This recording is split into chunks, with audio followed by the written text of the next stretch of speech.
ಕೊಲೆ ಕೇಸ್ನಿಂದ ದರ್ಶನ್ರನ್ನ ಸೇಫ್ ಮಾಡಲು ಸರ್ಕಸ್ ನಡೆಸಲಾಗಿತ್ತು. ಶತಾಯಗತಾಯ ದರ್ಶನ್ ತಪ್ಪಿಸೋಕೆ ಪ್ಲಾನ್ ನಡೆದಿತ್ತು. ಆರೋಪಿಗಳು ಶರಣಾಗುವುದಕ್ಕೆ ಡಿಸೈಡ್ ಆಗಿದ್ದೇ ದರ್ಶನ್ಗಾಗಿ. ಕೊಲೆ ಬಳಿಕ ಪೊಲೀಸರನ್ನೇ ಫಾಲೋ ಮಾಡಿತ್ತು ಈ ಗ್ಯಾಂಗ್. ಪೊಲೀಸರ ಜಾಡು ಹಿಡಿದು ಸಾಕ್ಷ್ಯ ನಾಶಕ್ಕೆ ಪ್ಲಾನ್ ನಡೆಸಲಾಗಿತ್ತು. ಪೊಲೀಸರ ತನಿಖೆ ಬಗ್ಗೆ ದರ್ಶನ್ಗೆ ಕರೆ ಮಾಡಿ ಈ ಟೀಮ್ ತಿಳಿಸ್ತಾ ಇತ್ತು. ಡೀಟೇಲ್ಸ್ ಕೊಡ್ತಾರೆ ಈ ಬಗ್ಗೆ ಪ್ರಜ್ವಲ್ ಲೈವ್ ನಲ್ಲಿ ಜಾಯ್ನ್ ಆಗ್ತಾ ಇದ್ದಾರೆ. ಪ್ರಜ್ವಲ್, ಈಗ ಈ ಕೇಸ್ನಿಂದ ಶತಾಯಗತಾಯ ದರ್ಶನ್ರನ್ನ ದೂರ ಇಡಬೇಕು ಅನ್ನೋ ಕಾರಣಕ್ಕೆ ಈ ಗ್ಯಾಂಗ್ ಏನೆಲ್ಲ ಪ್ಲಾನ್ ಮಾಡಿತ್ತು, ಜೊತೆಗೆ ಪೊಲೀಸರನ್ನೇ ಫಾಲೋ ಮಾಡಿದ್ರು, ಯಾವ ರೀತಿ ಸಾಕ್ಷ್ಯ ನಾಶ ಮಾಡಬೇಕು ಅನ್ನೋದಕ್ಕೂ ಸ್ಕೆಚ್ ರೂಪಿಸಿದ್ರು ಅಂತ ಏನೆಲ್ಲ ಗೊತ್ತಾಗ್ತಾ ಇದೆ ಈ ಬಗ್ಗೆ?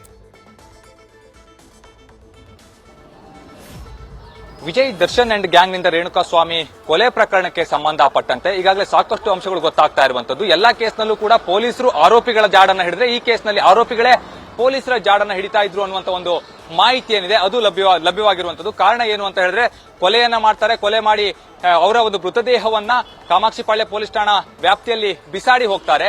ಆಗಿಂದಲೂ ಕೂಡ ಪೊಲೀಸರು ಸ್ಥಳಕ್ಕೆ ಬರುವಂತಹ ವೇಳೆಯಲ್ಲೂ ಕೂಡ ಅವ್ರನ್ನ ವಾಚ್ ಮಾಡುವಂತಹ ಒಂದು ಕೆಲಸವನ್ನ ಮಾಡ್ತಾ ಇದ್ರು. ಯಾವಾಗ ಪೊಲೀಸರು ಸಿಸಿಟಿವಿಯ ಒಂದು ಸುಳಿವು ಸಿಗುತ್ತೋ ಆ ತಕ್ಷಣದಲ್ಲಿ ಅವರು RR ನಗರ ಕಡೆ ಹೋಗ್ತಾ ಇದ್ದಂತೆ ದರ್ಶನ್ ರವರಿಗೂ ಕೂಡ ಈ ವಿಚಾರವನ್ನ ತಿಳಿಸ್ತಾರೆ. ಪೊಲೀಸರಿಗೆ ಸುಳಿವು ಸಿಕ್ಕಿದೆ ಅನ್ನುವಂಥದ್ದು. ಯಾವಾಗ ದರ್ಶನ್ ರವರನ್ನ ತಪ್ಪಿಸಬೇಕು ಅನ್ನುವಂತ ಒಂದು ಮಹಾ ಪ್ಲಾನ್ಗೆ ಮುಂದಾಗ್ತಾರೋ ಆ ಸಂದರ್ಭದಲ್ಲಿ ಇವರು ಬೇರೆ ಆರೋಪಿಗಳನ್ನ ಸರೆಂಡರ್ ಮಾಡ್ಲಿಕ್ಕೆ ಮುಂದಾಗ್ತಾರೆ. ಆರ್ಥಿಕ ವಿಚಾರಕ್ಕೆ ಸಂಬಂಧಪಟ್ಟಂತೆ ಜಗಳ ಆಗಿತ್ತು, ಹಾಗಾಗಿ ನಾವು ಅವ್ರನ್ನ ಕೊಲೆ ಮಾಡಿದ್ವಿ ಅಂತ ಹೇಳಿ ಮೂವರು ಬಂದು ಸರೆಂಡರ್ ಆಗ್ತಾರೆ. ಆದ್ರೆ ಪೊಲೀಸರಿಗೆ ಆ ಬಗ್ಗೆ ಸಾಕಷ್ಟು ಅನುಮಾನಗಳು ದಟ್ಟವಾಗ್ತಾ ಹೋಗುತ್ತೆ. ಅವ್ರನ್ನ ವಿಚಾರಣೆ ಮಾಡಿದಂತಹ ವೇಳೆಯಲ್ಲಿ ಇದು ಆರ್ಥಿಕ ವಿಚಾರಕ್ಕೆ ನಡೆದಂತಹ ಕೊಲೆ ಅಲ್ಲ ಅನ್ನುವಂಥದ್ದು ಸ್ಪಷ್ಟವಾಗ್ತಾ ಹೋಗುತ್ತೆ. ಯಾವಾಗ ವಿಚಾರಣೆ ತೀವ್ರವಾಗ್ತಾ ಹೋಗುತ್ತೆ ಆ ಸಂದರ್ಭದಲ್ಲಿ ದರ್ಶನ್ ರವರ ಹೆಸರು ಕೇಳಿ ಬರುತ್ತೆ. ತಕ್ಷಣವೇ ಅವರನ್ನ ಬಂಧಿಸುವಂತ ಒಂದು ಕೆಲಸವನ್ನ ಕೂಡ ಪೊಲೀಸರು ಮಾಡ್ತಾ ಹೋಗ್ತಾರೆ. ಆದ್ರೆ ಅದಕ್ಕಿಂತ ಹಿಂದೆ ಅಂದ್ರೆ ಪೊಲೀಸರ ಪ್ರತಿ ಮೂಮೆಂಟ್ ಅನ್ನ ಕೂಡ ಇವರು ಅಬ್ಸರ್ವ್ ಮಾಡ್ತಾ ಇರ್ತಾರೆ. ಸಾಕ್ಷಿ ನಾಶಕ್ಕೆ ಏನಾದ್ರೂ ಪ್ರಯತ್ನವನ್ನ ಮಾಡಬಹುದಾ ಅನ್ನೋದ್ರ ಬಗ್ಗೆ ಕೂಡ ಮಾಹಿತಿಯನ್ನು ಕಲೆ ಹಾಕ್ತಾ ಇರ್ತಾರೆ. ಯಾಕೆ ಅಂತಂದ್ರೆ ಇವರಿಗೆ ಗೊತ್ತಿರ್ತಲ್ಲ, ಕೊಲೆ ಮಾಡಿದವರು ಇವರೇ ಆಗಿದ್ರಿಂದಾಗಿ ಪೊಲೀಸರು ಸ್ಥಳಕ್ಕೆ ಬಂದಂತಹ ವೇಳೆಯಲ್ಲಿ ಅವರು ಯಾವ ರೀತಿಯ ಒಂದು ಫರ್ದರ್ ಸ್ಟೆಪ್ ಅನ್ನು ತೆಗೆದುಕೊಳ್ತಾರೆ, ಅವರ ಮೂಮೆಂಟ್ ಏನಿದೆ ಅವೆಲ್ಲದರ ಬಗ್ಗೆ ಕೂಡ ಅಬ್ಸರ್ವ್ ಮಾಡುವಂತ ಒಂದು ಕೆಲಸವನ್ನ ಮಾಡ್ತಾರೆ. ಯಾವಾಗ RR ನಗರ ಕಡೆ ಇವರು ಪೊಲೀಸ್ ಟೀಮ್ ಹೋಗುತ್ತೋ ಆಗ ಆರೋಪಿಗಳಿಗೆ ಕನ್ಫರ್ಮ್ ಆಗುತ್ತೆ ಇದು ಪೊಲೀಸರಿಗೆ ಗೊತ್ತಾಗಿದೆ, ಹಾಗಾಗಿ ನಾವು ತಪ್ಪಿಸಿಕೊಳ್ಳಲಿಕ್ಕೆ ಸಾಧ್ಯ ಇಲ್ಲ. ಇನ್ನು ಈ ಒಂದು ಮೃತದೇಹವನ್ನು ನೋಡ್ತಾ ಇದ್ದಂತೆ ಪೊಲೀಸರಿಗೆ ಒಂದು ಸ್ಪಷ್ಟವಾಗಿ ಗೊತ್ತಾಗುತ್ತೆ ಇದು ಕೊಲೆ ಅನ್ನುವಂಥದ್ದು.